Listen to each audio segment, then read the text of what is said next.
I'm Kathy Jensen from Northwest Justice Project, and I'll be talking about special education and the individual education plan, the functional behavior assessment, and the behavior intervention plan. I've been with Northwest Justice Project about 20 years and have worked with special education most of those 20 years. The agenda for this presentation is first we'll talk about development of the IEP, and then we'll talk about the functional behavior assessment and what it's supposed to provide. And then we'll talk about the behavior intervention plan, which will use the functional behavior assessment. And then what do you do next? For development of an IEP, assuming your student is eligible, the next step is to develop the actual IEP, individual education program. The IEP team meeting is scheduled to develop the IEP. This must be a convenient meeting to all and rescheduled if the parent is not available. The IEP team has mandatory members that must be present at meetings. The parent or guardian is a must. The school representative with authority to allocate resources must be present. The special ed teacher or your child's teacher must also be present, as well as a general ed teacher. If any of these people cannot be present, the parent must sign a written waiver or that participant is not excused. Other members at IEP team meetings can be specialists, transition service providers, the student, him or herself, or anyone the parent has invited. The parent must receive notice and be provided a meaningful opportunity to participate. There are several parts to an IEP. I'll go through each of these individually in the next slides. Students' current level of educational performance, annual goals and short-term instructional objectives, accommodations, placement, related services and regular education, transition plan, and extended school year. The first section is the current level of educational performance for your student. This is what the student can do, not what the student cannot do. It must include objective and verifiable data to support the student's level of performance. This information could come from the special education evaluation that can help determine at what level the student is functioning, provide baseline information for future goals, and is based on current testing, classroom data and observation, progress data for current goals, and other information in the evaluation. Special ed evaluations are updated at least every 3 years and can be more often if the IEP team agrees. Goals and objectives are another section of the IEP, and these are very important. Goals must be individualized, objective, and measurable. If this is not the initial IEP, you must determine if prior goals are met and education progress has been made. The goals and objectives must be consistent with evaluations, testing, current functioning level. The school is required to make a good faith effort to reach your child's goals. All education needs must be included in the IEP. And the skills mastery, whether the student completes the task one time or whether it's 1 out of 3 times for 3 opportunities for that given skill, must be included in the goals and objectives. An easy way to remember this is using SMART goals. S for specific goals. Are they detailed enough to know what's going on? The M is for measurable. Can you tell if that goal has been met or not? A is for action words. The goals must provide some kind of action for the student. R, are they realistic and relevant? And T is time limited. IEPs are usually for a year, no longer than a year.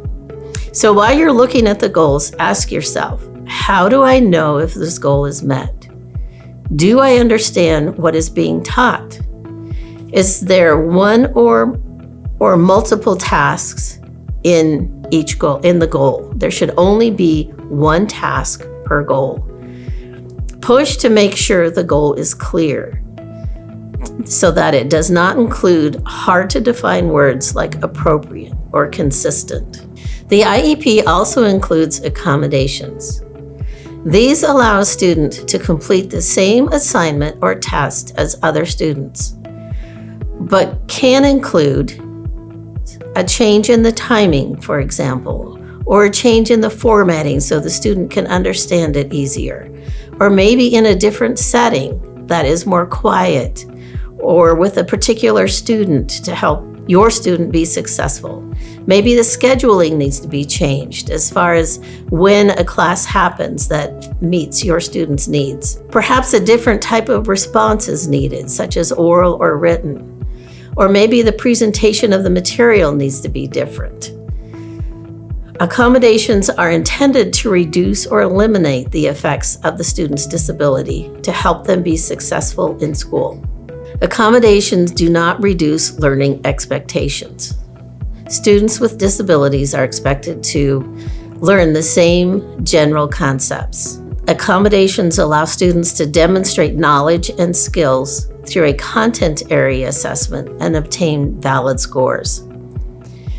Accommodations cannot be used for state and district-wide assessments only, and must be provided as part of the regular educational programs, not just provided in the special education program.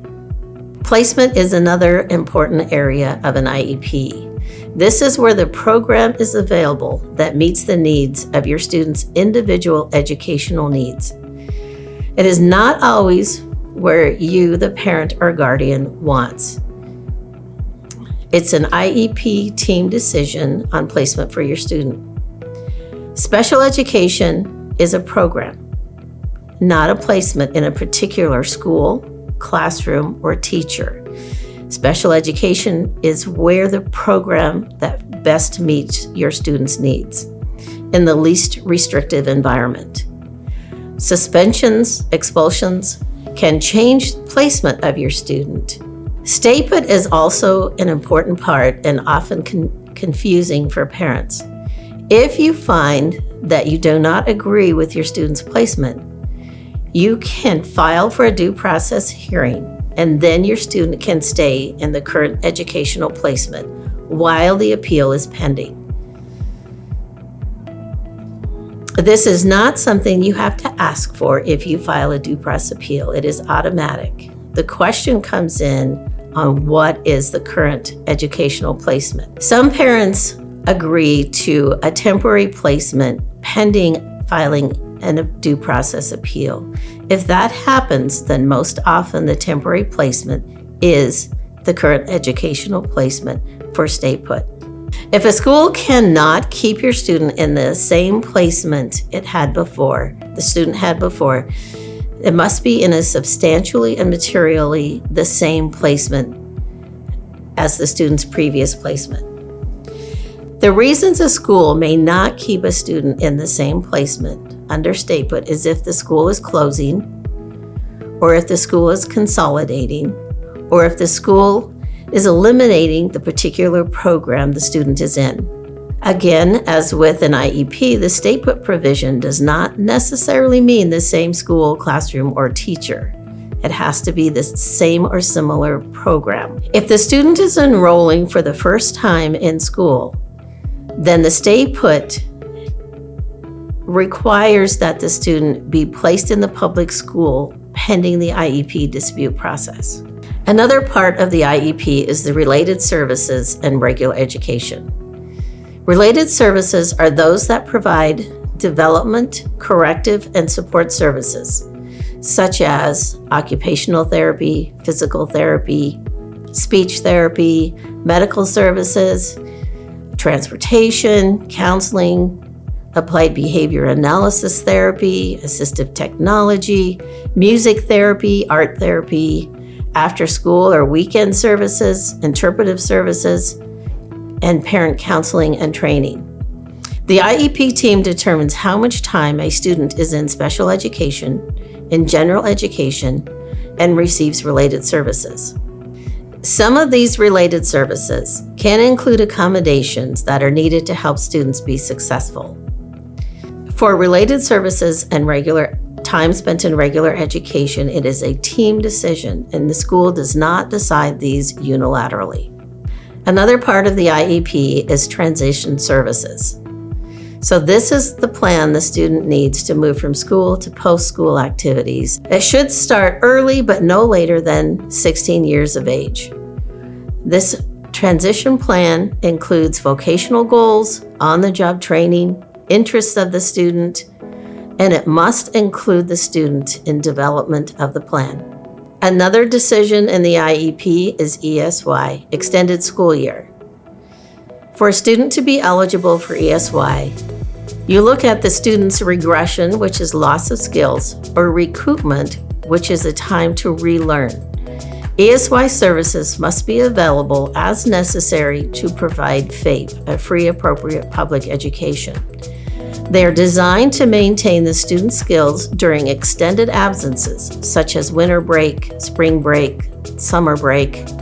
In order to determine whether a student is eligible for ESY, the school should be taking data to know the loss of skills and the time to relearn. There is a signature part in the IEP. If it is the initial IEP for your student, the parent's consent and agreement is required. If there is no agreement, the IEP team has to continue developing the IEP until everyone, including the parent and the guardian, agree. If it is not the initial IEP, whether the parent agrees or not, the school can implement the IEP that is developed. Parents and guardians do not have to sign at the end of a meeting. You can take the time to review more thoroughly. You can request another meeting or several meetings if needed. If you have questions about what it means, be sure to ask. Parents that do not agree can sign attendance only, indicating that they were only present.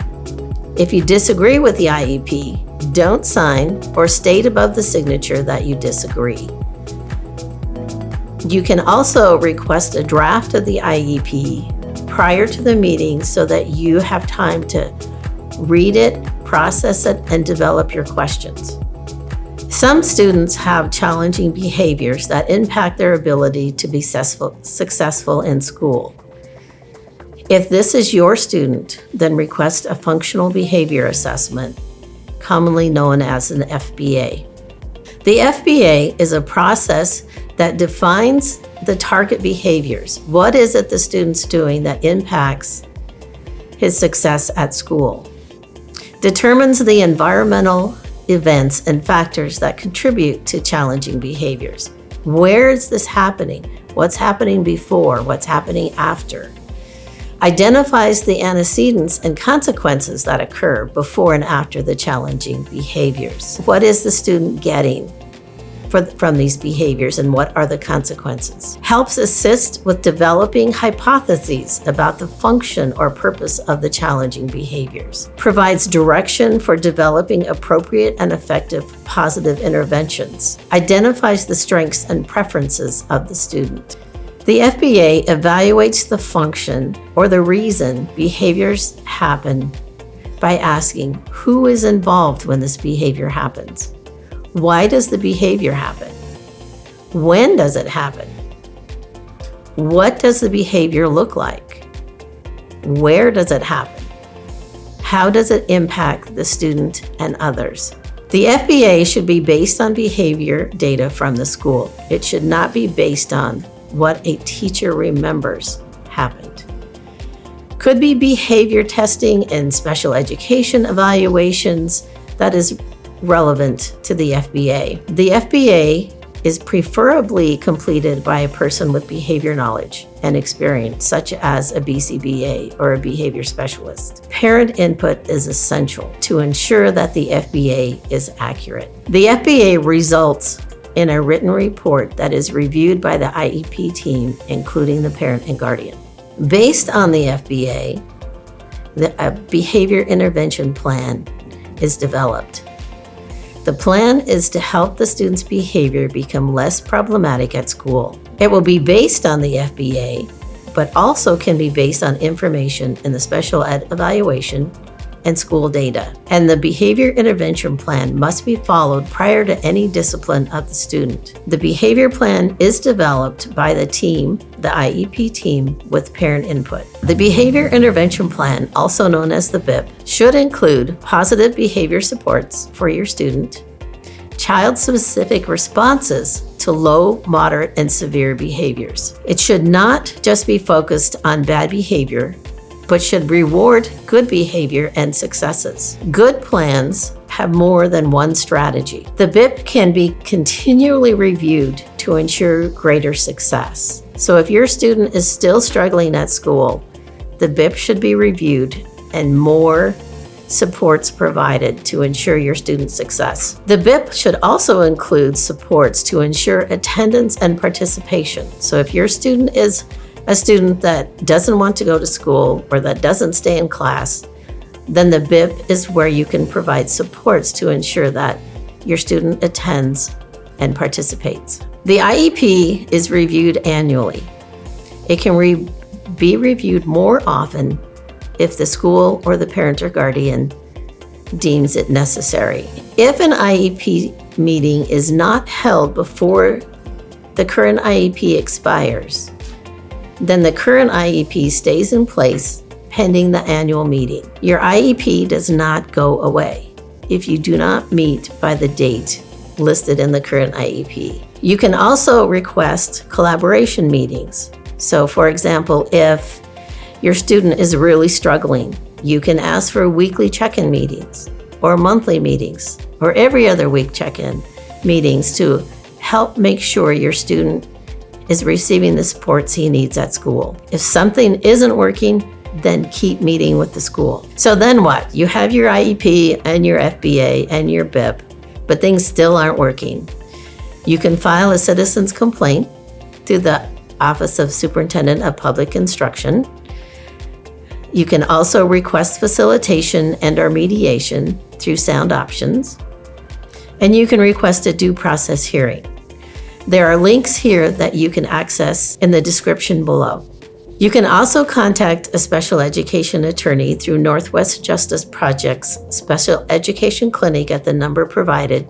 You can also contact Team Child. In summary, your student's IEP must contain all the topics discussed in this PowerPoint. It doesn't matter if your student is only eligible for one, let's say speech. If there are other accommodations needed in other parts of school, your IEP should include everything the student needs. It must provide a free, appropriate public education in the least restrictive environment. So your student should not be in a self-contained classroom or in the resource room if that's not appropriate. Be prepared for school meetings. Document, document, document. I can't say that enough. Make sure you document all communications with the school staff that you've sent them, that you've received from them, and be prepared to pursue enforcement options if you're not getting what your student needs at school.